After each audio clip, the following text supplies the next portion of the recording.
A Royal Caribbean vacation is all the vacations in one vacation. It's a hike that volcano, zip that zipline, surf that flow rider, cabana chilling, island hopping, sushi for lunch, lobster for dinner, ice cream all day vacation. A perfect day at Coco Cay Private Island in the Bahamas with a waterslide skyscraper and hot air balloon vacation, and it's all on one Royal Caribbean vacation. Visit RoyalCaribbean.com and come see the Royal Caribbean. Ships Registry, Bahamas.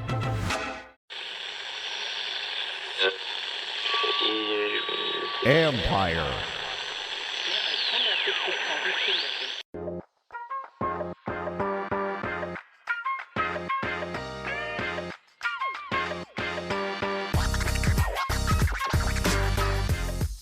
Welcome to Inside the Cap. I'm your host, Joel Corey. You can find me on Twitter at CoreyJoel. That's CorryJoel. And also read my regular CBSSports.com column, Agents Take on NFL Salary Cap and Contract Matters.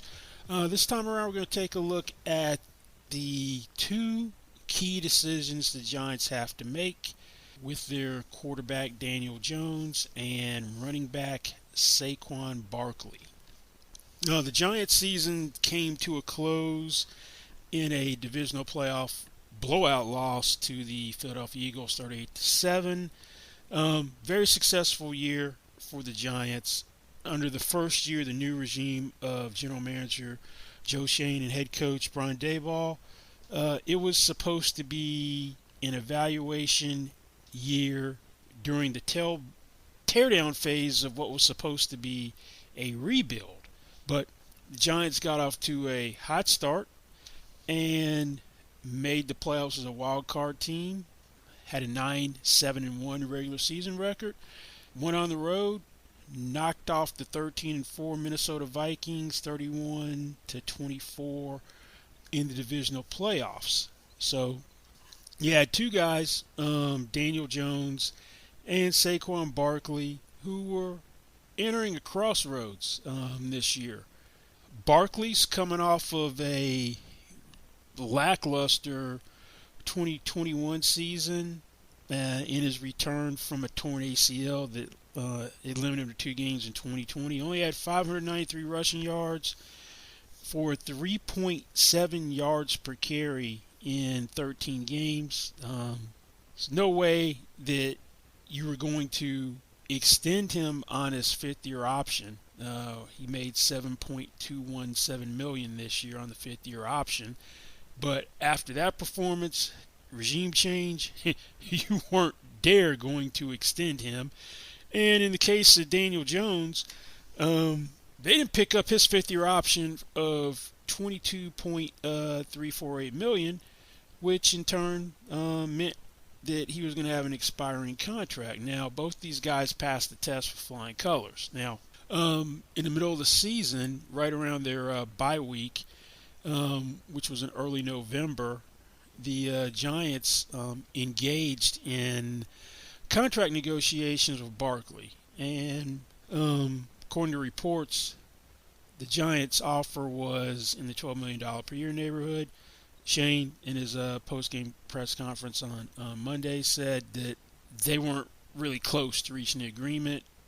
And with Jones, they didn't even engage in negotiations with him at the time. So if you had told me just based on that, until how events unfolded over the latter part of the season in playoffs, that Barkley was a priority to keep, not Jones. But Jones kind of had something to do with that and kind of changed what I do believe is the thinking, because I think Shane had a slip of the tongue when his Monday end-of-season press conference, because his remarks were happy Daniel's going to be here. Hopefully we can get something done with his representatives. That would be the goal, to build a team around him, and he can lead us and win a Super Bowl. Well, you're kind of giving him more leverage than he may have had otherwise after saying something like that. And then, by contrast, the comments about Barkley weren't nearly as flattering.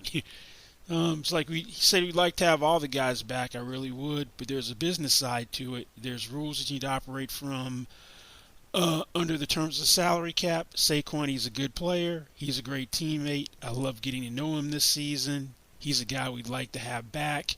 As far as positional value, we'll get into how we want to build this team and allocate our resources. Well, that's lukewarm support as opposed to effusive praise for Daniel Jones. Now, Barkley, on his part, has made no bones about the fact that he wants to remain with the Giants, and said that he recognizes that he won't be resetting the running back market.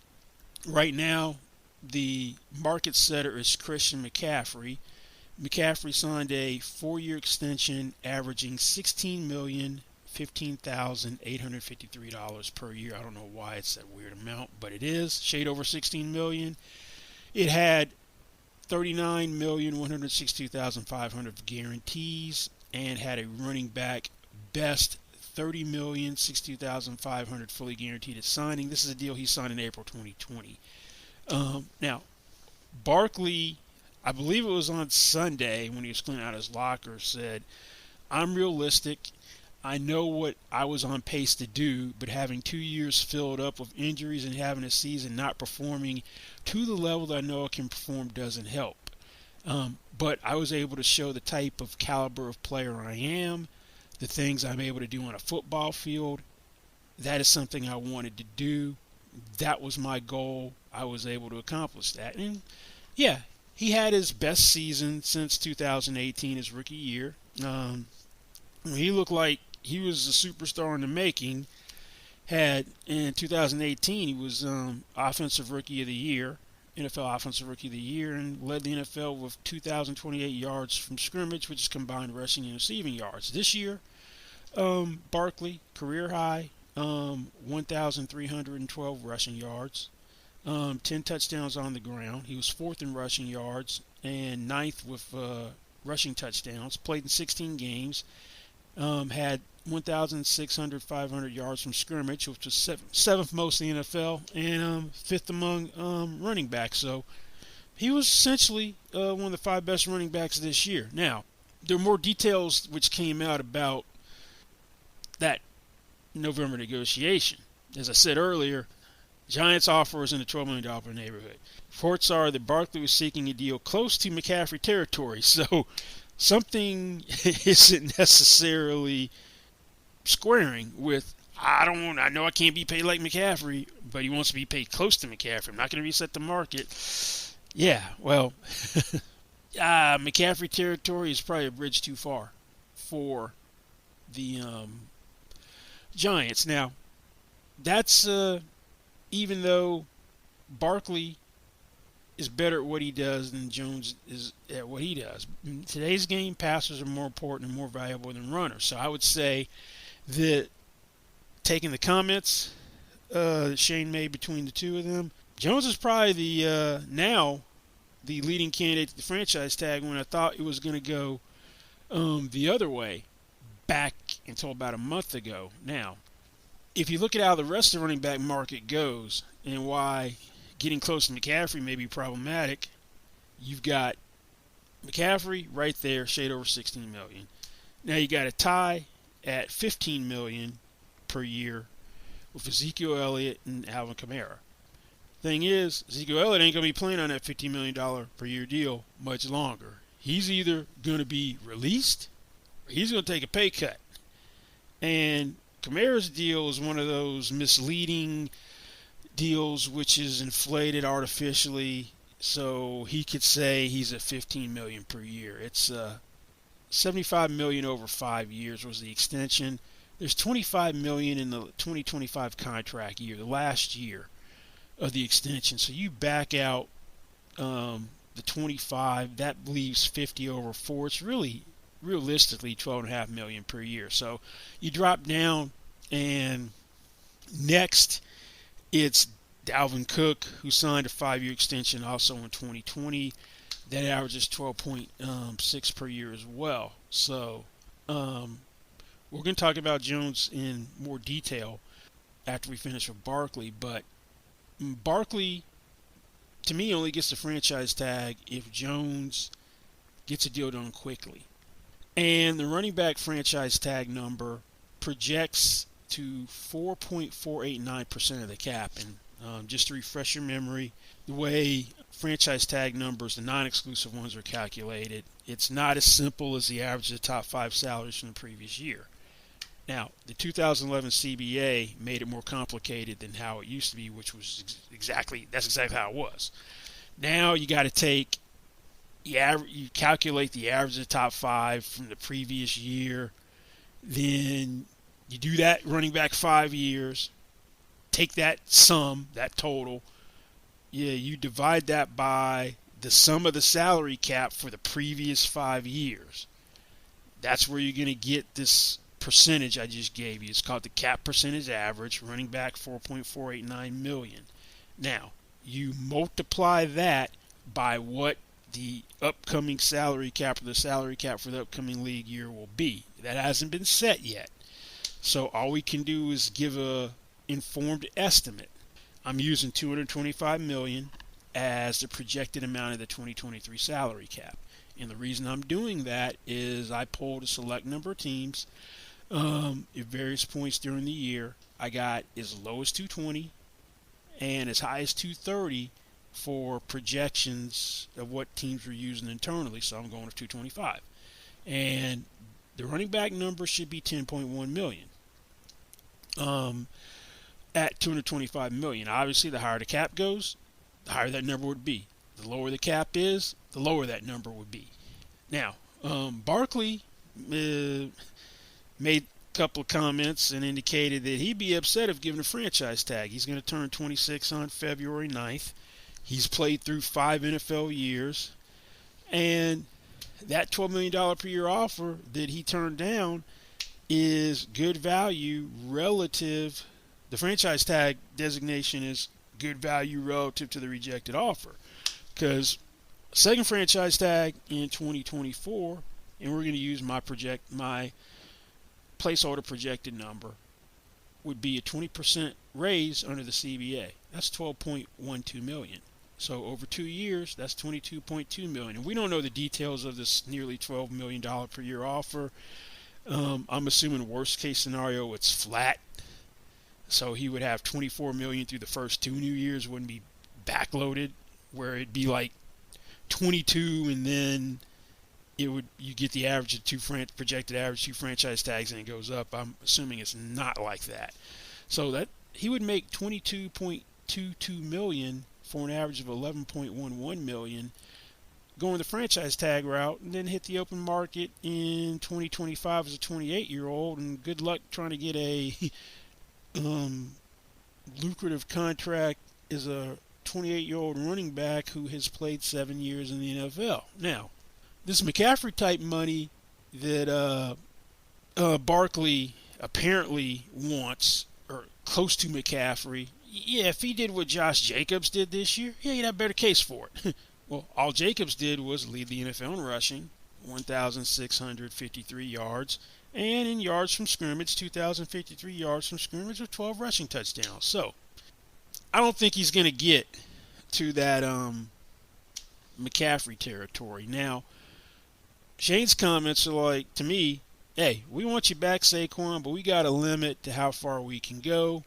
And if you're going to push this to the hilt and you're stuck on being close to McCaffrey money, then if we have to use a franchise tag on Jones, we'll let you go into free agency.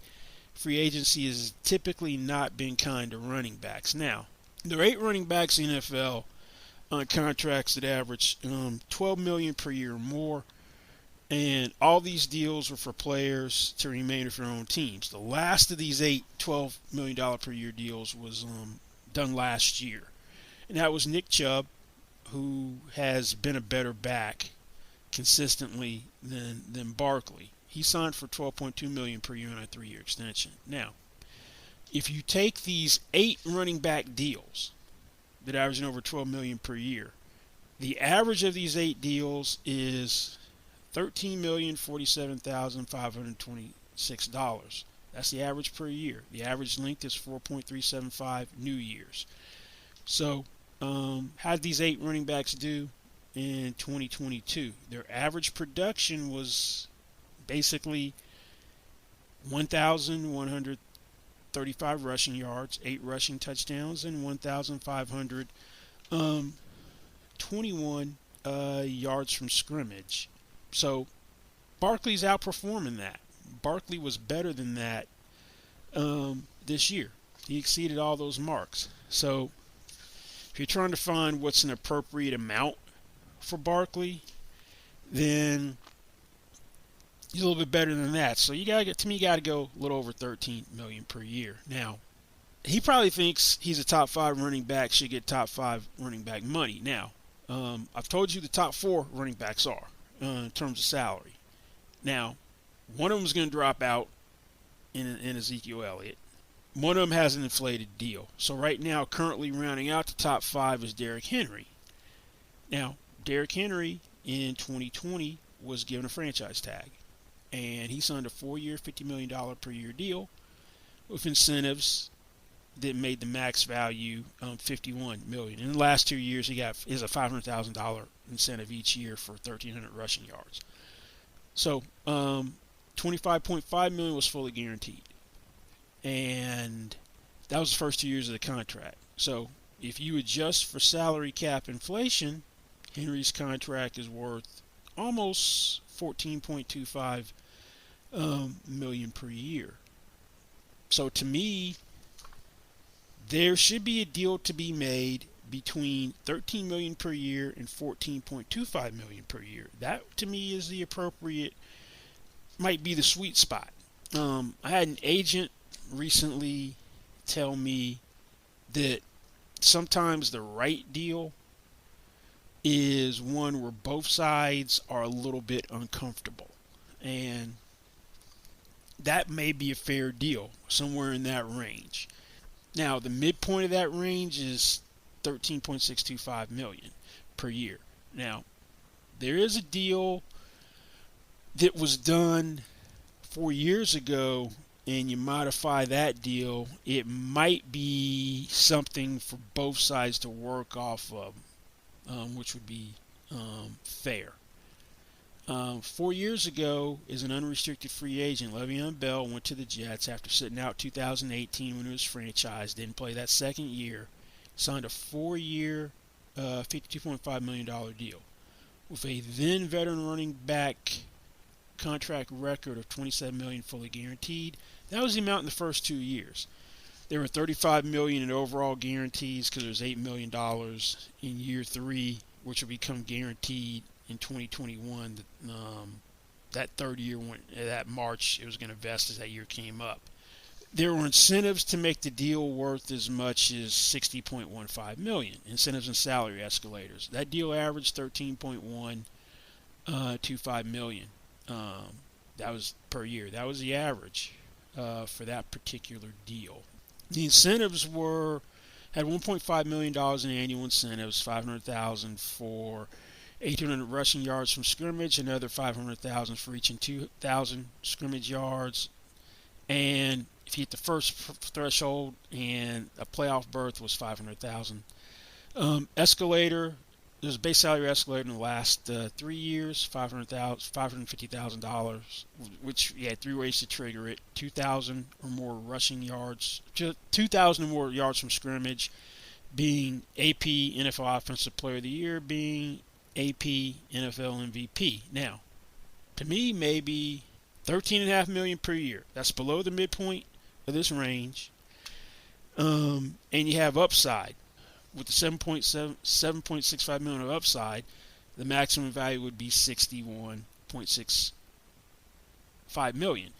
That would be, if you hit all the upside, an average of $15,412,500 per year. Now, that $8 million guarantee in the third year would be out. So, if you put this into the Derrick Henry contract model, and you had roughly the same percentage fully guaranteed, you'd have $27.5 million in the first year of this total of 54 million. So if you got, should say 54 million, and you got 27 and a half fully guaranteed in the first year. So those incentive thresholds for Bell should be fine, except maybe replace 1,800 yards from scrimmage in playoffs with hitting the 1,400-yard rushing mark. That's something Barkley's never done in his career. The escalator marks seem fine. Maybe add in one for 1,500 rushing yards is another trigger for the escalator. So if you get a guy who's performing as a top 3 back consistently, then he can make a shade over $15 million per year. If not, you're paying him $27.5 over 2 years for an average of $13.75 million a year, and then you'd be able to get out of the deal at that point if necessary. To me, I think that's where the sweet spot should be, between 13 and 14.25 million for Barkley. Let's see if the Giants will go to that mark from their 12, and if Barkley's willing to come down. But I think that is a fair deal for the Giants and Barkley. Support comes from the Museum of Modern Art in Midtown Manhattan, where a new exhibition, made possible by Chanel, reveals the craft and collaboration behind Guillermo del Toro's first stop-motion animated film. Guillermo del Toro, Crafting Pinocchio, invites visitors to step inside the making of the acclaimed director's vision with film sets, props, puppets, and more. To see how this deeply personal project came to life, book your tickets today at MoMA.org. So you want to marry my daughter? Yes, I did. So do you hang out in the hood all the time, or do you just come up here for our food and women? This January. Your family, my family. I don't know how this is gonna work. I like your braids. Thank you. Exhibit had braids. Jonah Hill, Lauren London, David Duchovny, Nia Long, with Julia Louis-Dreyfus and Eddie Murphy. What's up with white cuz? Am I white cuz? Well, I'm not. You People, directed by Kenya Barris. Rated R. Now streaming only on Netflix. Now, Jones's defined history, and by that I mean that if you have a first-round quarterback and you don't pick up the fifth-year option, there's never been one that has been re-signed by his own team when his contract expired. And by Shane's comments, they intend for Jones to be back next year, and push comes to shove, it'll be a franchise tag. Now, Jones had a year which people didn't think was possible. He'd been a turnover machine heading into this year, and one thing he didn't do was turn the ball over. Fumbles have been a big problem with him. He only had 3 lost fumbles, threw 5 interceptions, had the lowest interception percentage, 1.1% in the NFL, 8 total turnovers, career high 67.2% of his passes completed, 6th in the NFL, threw for 3,205 yards, that was career high. 15 touchdown passes was all career best, 92.5 passer rating, was 13th. Established himself as one of the better dual threat quarterbacks in the NFL. 120 carries, 708 rushing yards, that was 5th among quarterbacks. Had 7 rushing touchdowns, that tied for 3rd among quarterbacks. Averaged 5.9 yards per carry, which was 4th in the NFL.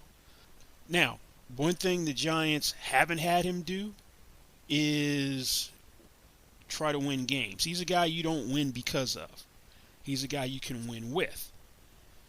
There's a difference. Now, part of it is no dynamic playmakers in the passing game.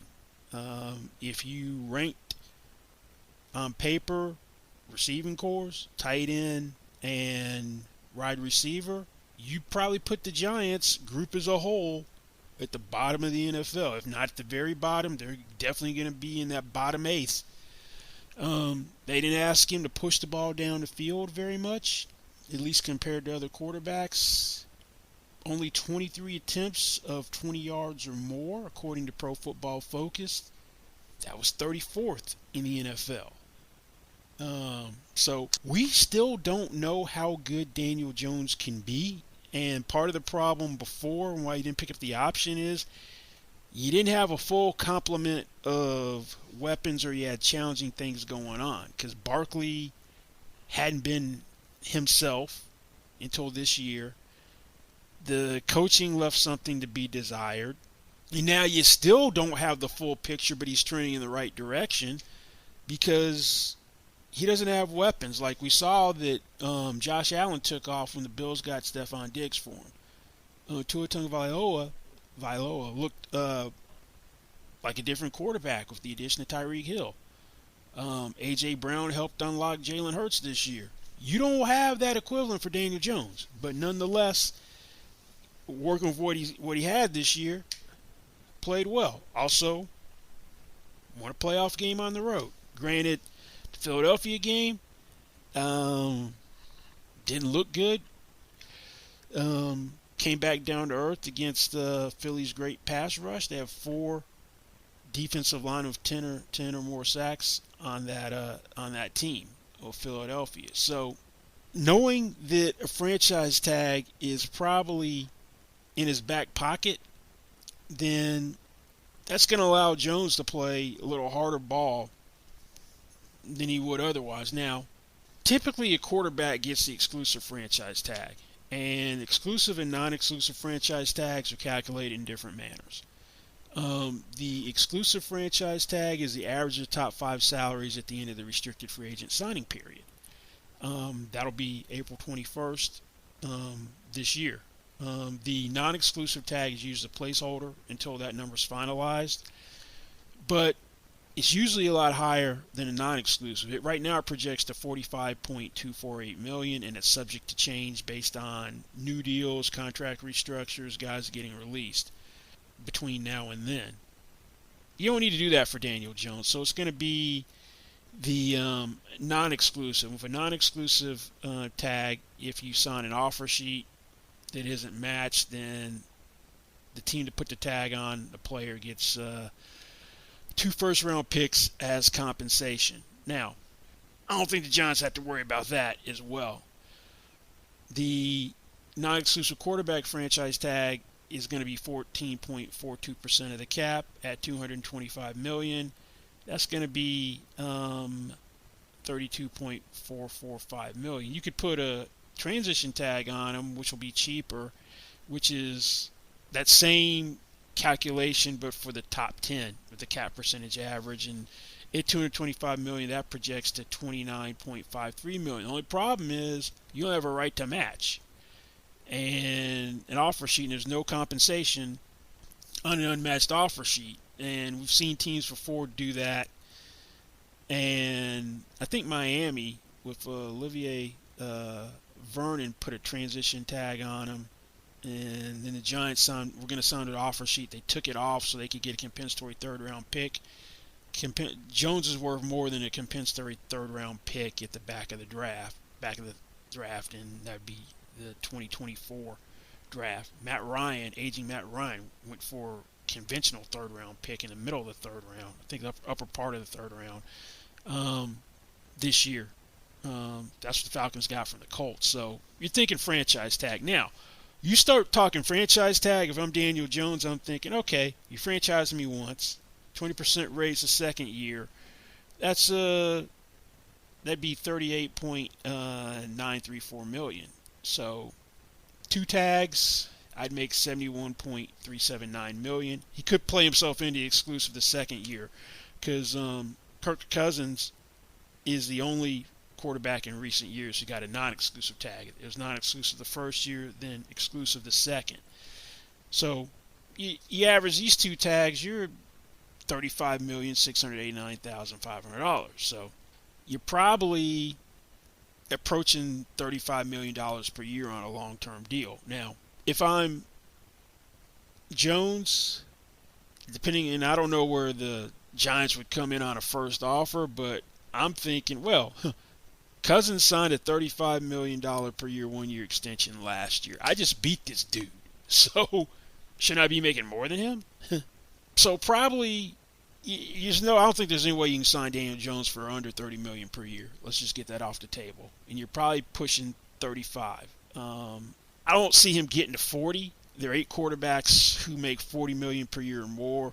At the bottom of that are Matthew Stafford, who gave the Rams a little bit of a break to sign a 4-year extension for $40 million per year, and Dak Prescott, who had to play through a franchise tag, get franchised a second time, formally signed for $40 million per year in March 2021 after that gruesome ankle injury.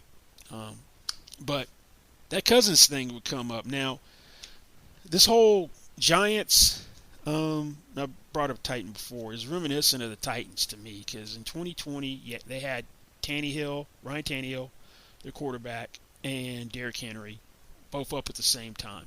They got Tannehill done early so they could stick the franchise tag on Henry. If you take the deal that Tannehill signed, it was $118 million over 4 years, $29.5 million is the average. He had $62 million fully guaranteed, $91 million in total guarantees. So cap was $198.2 million. Then you adjust that for cap inflation. Then you're basically talking about a 4-year. You're talking about a 4-year deal at $33.5 million per year. And you scale up his guarantees accordingly. You're basically talking $70 million fully guaranteed at signing, which would be the first 2 years, and $103 million in total guarantees. The 3rd-year guarantee for Tannehill vested in year 2. So the practical guarantee for Tannehill was really $91 million because you weren't going to cut him before he got through 3 years. So I see some parallels. Running back, quarterback, they married them up. Their deals were the same length. Maybe the Giants do that. If they need to get one done. You'd be committing $100 million in guarantees if you both went the 4-year route with both these guys for $100 million guarantees for Jones. Now, Giants really don't want Jones playing on a franchise tag. They could accommodate a Barkley franchise tag much easier. Just looking at where they project out cap-wise, at $225 million salary cap, I have them using NFLPA data and making my own manual adjustments with basically $44.35 million of cap space. So if you're talking almost $32.5 on a tag, and as soon as you tag someone, whether they sign the tender or not, it counts. You're down to $12 million in cap space, basically. Granted, you're going to get back 10-1 because Kenny Golladay is as good as gone. They're going to cut him.